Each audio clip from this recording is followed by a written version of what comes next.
Hola Adri, hola a todo el equipo ahí, Pablo, ¿cómo están Hola, ustedes? Gaby. Buenas tardes. Gaby, bueno, antes de que nos recuerdes esa fatídica madrugada, empecemos por lo último. Vos hoy participaste de un homenaje, ¿no? En memoria de José Luis Cabezas. Exactamente, bueno, justamente estoy aquí en el monolito de la entrada que hay frente a la estación terminal de Pinamar, donde todos los años se lo recuerda a José Luis Cabezas. Hoy a las 11 de la mañana hubo un acto que, bueno, al que invitó a la familia de José Luis, aunque en esta ocasión Gladys no pudo estar presente por un tema familiar, la hermana de José Luis. Y ahora, después más tarde, va a haber otro acto a las 7 de la tarde en la cava de General Madariaga, donde asesinaron a José Luis, y a las 8 de la noche hay otro acto aquí mismo en este lugar, porque allí los reporteros gráficos, periodistas y vecinos de Pinamar convocan también a una vigilia, a un recordatorio aquí en el ingreso a Pinamar, que fue donde nosotros cubríamos temporada con José Luis y donde lamentablemente secuestran a José Luis y terminan asesinándolo en la cava de General Madariaga aquel 25 de enero de 1997, ¿no? Gaby, a modo resumen, la foto la sacan en el 96 y ahí a él lo matan en el 97. Yo te he escuchado, a ver, en muchos reportajes relatando esto, pero sería importante que lo volvamos a recordar para las nuevas generaciones quizás. Esa noche ustedes estaban participando de un cumpleaños de un empresario muy importante también. A ver, contanos.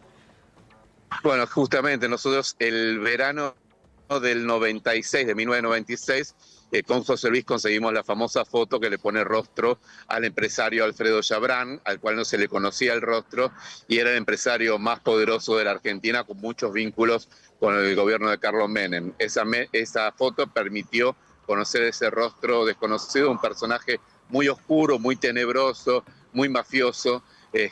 Y bueno, desde el momento en que sale la tapa de la revista Noticias, eso con una investigación que yo había hecho sobre los negocios de Pinamar, se suceden un montón de amenazas sobre José Luis, hasta que el verano siguiente nosotros vinimos a hacer la temporada aquí a Pinamar con el objetivo de poder también, entre las notas que hacíamos, entrevistarlo a Chabrán. Bueno, en la madrugada del 25 de enero, nosotros, como bien decís, Adri, habíamos ido a cubrir la fiesta de cumpleaños del empresario Oscar Andreani. Yo alrededor de las 4 de la mañana me voy porque, bueno, al día siguiente, el 26 de enero, era mi cumpleaños, igual que el de Pablo, ¿no? Mesina, justamente. Y ahí, digamos, como habían llegado unos amigos míos de Buenos Aires, me fui un rato antes. José Luis se quiso quedar en la fiesta de Andreani, y lo que sabemos es que a la salida de la fiesta de Andreani, cuando él llega a su domicilio, lo golpean, lo secuestran en el auto que había alquilado la revista para nosotros, y se lo llevan a la cava de General Madariaga, donde lo terminan asesinando. Después se sabe que la orden de este crimen la dio el propio Alfredo Chabrán, quien después, cuando se pidió su captura, se escapó y se pegó un tiro, y que en el crimen participaron custodios de Chabrán, como su jefe de custodia Gregorio Ríos, policías que trabajaban acá en Pinamar, que en lugar de proteger a la gente terminaban asesinándolo, y después digamos, delincuentes comunes conocidos como los horneros, que trabajaban para la Ahora, Gaby. policía, en una noche donde hubo zona liberada acá en Pinamar para que el crimen se pueda cometer, ¿no? Perdón que ahonde en este punto. ¿Vos cómo te enterás del crimen, del asesinato o de la desaparición de él? Bueno, nosotros habíamos quedado que al día siguiente, el 25, digamos, ya de tarde, él iba a pasar a buscarme, José Luis, y él no aparecía. Entonces empieza una búsqueda desesperada, tratar de dar con él, y llamando a nuestros colegas que habían estado con nosotros en la fiesta, llamando a nuestros contactos, hasta que finalmente lo llamé al comisario de Pinamar, al cual nosotros habíamos entrevistado unos días antes por un robo en Pinamar. Lo fui a ver al comisario y ahí le pregunté si sabía algo de José Luis. Él me dice, el comisario Gómez, que me pregunta en qué auto nos movíamos nosotros, le digo en un Ford Fiesta blanco, y el tipo ahí me dice, me parece que tengo una mala noticia para darte. Se mete a la comisaría, yo voy detrás de él y ahí escucho que por el handy le habla a otros policías. Me parece que tenemos identificada a la víctima, sería José Luis Cabeza, fotógrafo de noticias. Entonces yo ahí le pregunto, ¿cómo? ¿Víctima de qué? ¿De qué me estaban hablando? Y ahí me dice que apareció una persona asesinada en un campo en General Madariaga. Entonces le digo, ustedes tienen que saber si eso no es José Luis, y ahí me dicen que no había forma de identificarlo porque el cuerpo estaba totalmente calcinado. Y entonces ahí me llevan a la cava de General Madariaga, me muestran una serie de objetos que pertenecían a José Luis y unas llaves que eran de nuestra oficina, y ahí, bueno, nada, tuve que bajar a reconocer el vehículo porque el cuerpo estaba irreconocible, esa imagen no me la olvido nunca más, y bueno, y ahí tuve la comprobación, es decir, a mí nadie me vino a decir qué era lo que había pasado con mi compañero, sino prácticamente lo tuve que descubrir de la forma más terrible, más desgarradora que uno se puede imaginar. Qué relato tan duro, Gabriel. Alguna vez lo hemos hablado, en ese momento que se separaron ustedes, pero vos podrías haber corrido la misma suerte, ¿no? Porque podrían haberlo secuestrado también a los dos, solamente que lo encontraron quizás a él en ese momento, o vos creés que iban directamente sobre él por la fotografía, que fue lo que más molestó, quizás poner el rostro, ¿no?, a ese poder oscuro. Mira, lo que se sabe hoy en día es que el crimen, o sea, que el seguimiento lo habían hecho sobre José Luis, no sobre mí. Quizás el hecho anecdótico de la foto haya sido como el disparador, aunque la foto iba acompañada de las investigaciones que yo estaba haciendo, ¿no? Ahora bien, el tema es que cuando lo detienen al policía, a Gustavo Preyeso, el asesino de José Luis, él le cuenta a las personas que lo detienen, y esto me lo cuentan ellas mismas, que si los encontraban juntos a los dos nos hacían boleta a los dos. Ese fue el término que utilizó Gustavo Preyeso. Y bueno, esta circunstancia particular de mi cumpleaños, mis amigos llegando acá a Pinamar para pasar el cumpleaños conmigo, fue lo que cambió mi destino, en realidad. Si no, lamentablemente hubiese corrido la misma suerte que José Luis, sin duda. Gabriel, en un reportaje, en una nota, vos dijiste que toda una sociedad, como nunca antes, creo que decís, esto no ocurrió nunca en el mundo, toda una sociedad se movilizó por un periodista. ¿Qué es lo que más te llamó la atención de esos días y las consecuencias, bueno, posteriores? Bueno, primero que nada, lo que primero que me llamó la atención es la brutalidad de este crimen, ¿no? Un crimen mafioso, por las características incluso, que parecía extraído, extrapolado de la época de la dictadura militar, ¿no? Con una zona liberada, esposas en el camino, haber prendido fuego, haber secuestrado a una persona, parecía una postal de la dictadura, impensado que un periodista lo pudieran asesinar en democracia. De hecho, fue el peor crimen contra la libertad de expresión desde que volvió a la democracia a la Argentina. Y lo que también me sorprendió fue la enorme reacción de los medios, de los periodistas y de la sociedad, acompañando nuestro reclamo de justicia, ¿no? Y la verdad es que yo decía esto, ¿no?, que vos mencionás, Adrián, en ningún lugar del mundo pasó que una sociedad se movilice tanto por un periodista, y hoy hay, por ejemplo, 75 lugares en el país que recuerdan el nombre de José Luis Cabezas, de calles, barrios, monumentos y demás, algo que no pasó nunca en la historia de la humanidad en ningún país del mundo, de una sociedad tan movilizada por un crimen de un periodista. Y te digo, hubo colegas de Colombia, de México, que ellos tienen tantos asesinatos contra los periodistas, que lo analizan hasta sociológicamente y dicen que si ellos quizás hubiesen tenido la reacción social que tuvo la Argentina en ese momento, quizás no tendrían que lamentar tantos periodistas asesinados. Lo dijo incluso Gabriel García Márquez, que se sorprendía de las marchas que dábamos en memoria de José Luis Cabezas, y que miles y miles de personas nos acompañaron, ¿no? Y un poco también esto, permítanme, les voy a tratar de dar vuelta a la cámara, a ver si puedo, si logro hacerlo, porque fíjense, no, le doy vuelta así directamente. Fíjense, esto es el monolito que hay a la entrada de lo de José Luis Cabezas en Pinamar, ¿no? Está invertido, está de costado, Gaby. Ah, perdón. ¿Así? ¿Ahí me ven mejor? Ahí sí, ahí perfecto. Ahí está. Bueno, fíjense, esto se construyó el primer año de aniversario de José Luis. Todos los años se van sumando placas, se van sumando, digamos, adhesiones y acompañamientos desde la política, pero también desde la sociedad y los medios. Y cada año, como un gesto de búsqueda de la vida, en definitiva, se planta un pino, como este que vemos acá, ¿no? Entonces uno en estos 29 años, cada año se plantó un pino, ¿no? Y uno va viendo en el degradé de estos pinos el paso de los años, pero también es una forma de mostrar lo simbólico que es esto. Nosotros, desde el primer momento en que ocurrió el crimen de José Luis, siempre apostamos a la vida, siempre apostamos a la búsqueda de justicia, nunca a la venganza. Y esto está demostrado también en este lugar que lo recuerda hoy, que está lleno de flores. Miren, les voy a mostrar algo. Qué Estas flores que están acá, decís, Gaby.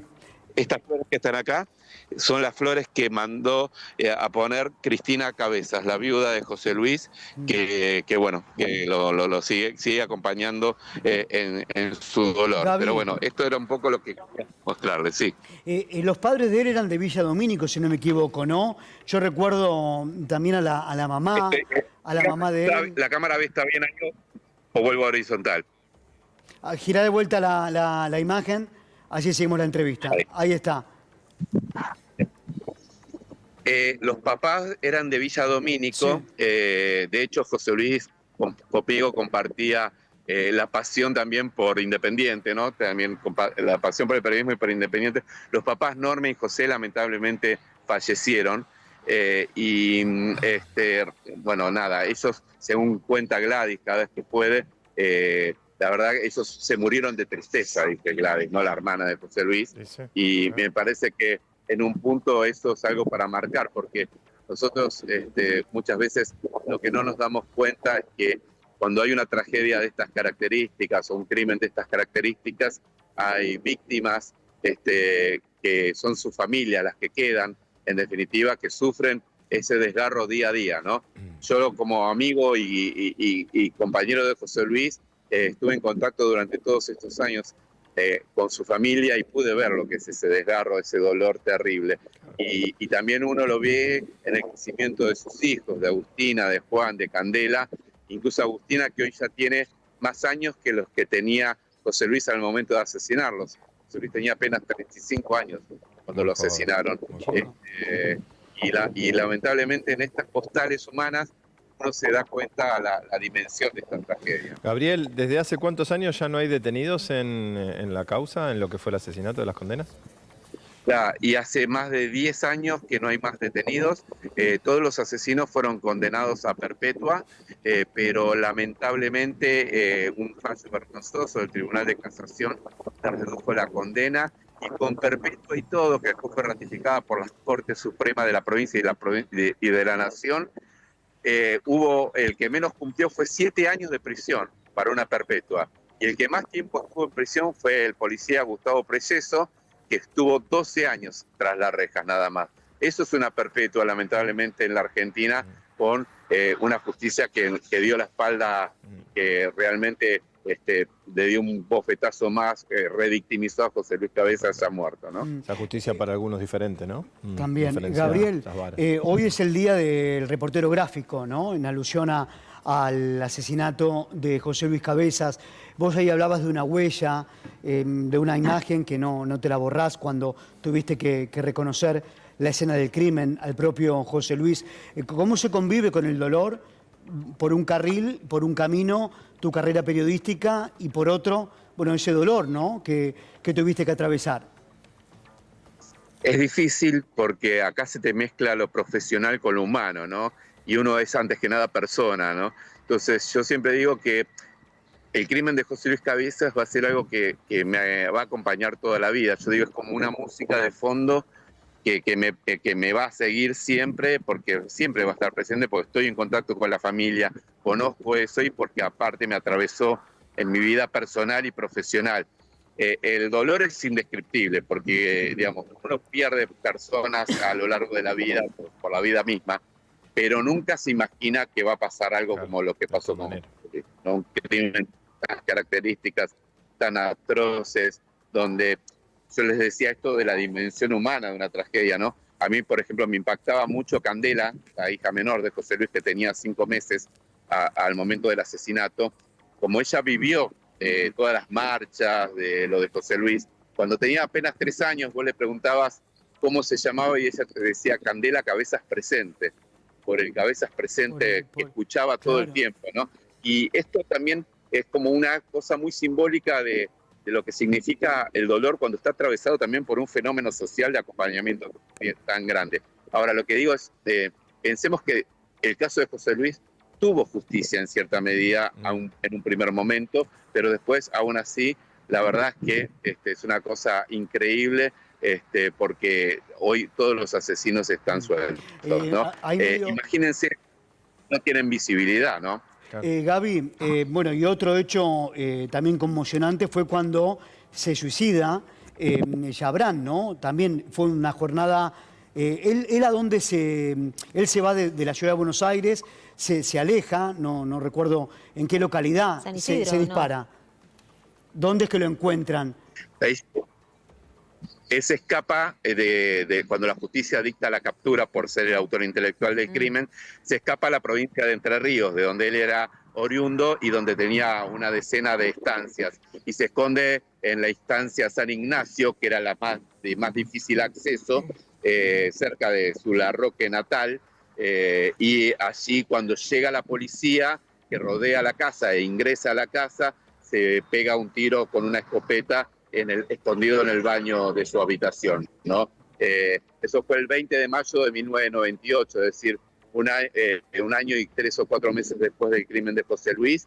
Deja una carta donde obviamente se trata de desvincular del crimen, la apunta a Duhalde como el que lo señaló, pero la verdad es que había muchísimos elementos en la causa que mostraban la responsabilidad de Chabrán en este asesinato, e incluso que el hecho particular que el asesino de José Luis, Gustavo Preyeso, se reunió con Chabrán apenas un mes antes del crimen en las oficinas de Chabrán. Y tengamos en cuenta quién era el empresario Chabrán, un empresario de una fortuna de $4.000 millones con vínculos con el poder, que se reúne con un policía de muy bajo rango, en definitiva, y que, bueno, nada, ahí aparentemente es que recibe la orden de este asesinato, ¿no? La verdad es que es un hecho muy fuerte y quedó muy demostrado la responsabilidad de Chabrán en todo esto, y lamentablemente nosotros no queríamos que esto terminara de esta manera, queríamos que sí vaya preso porque era el autor intelectual del crimen, pero no más que eso, digamos, ¿no? Obviamente no deseábamos ni siquiera que la familia Chabrán tuviese el dolor que tuvo por la muerte de este hombre, ¿no? Gabriel, un fuerte abrazo, gracias por atendernos, en un día tan especial para vos.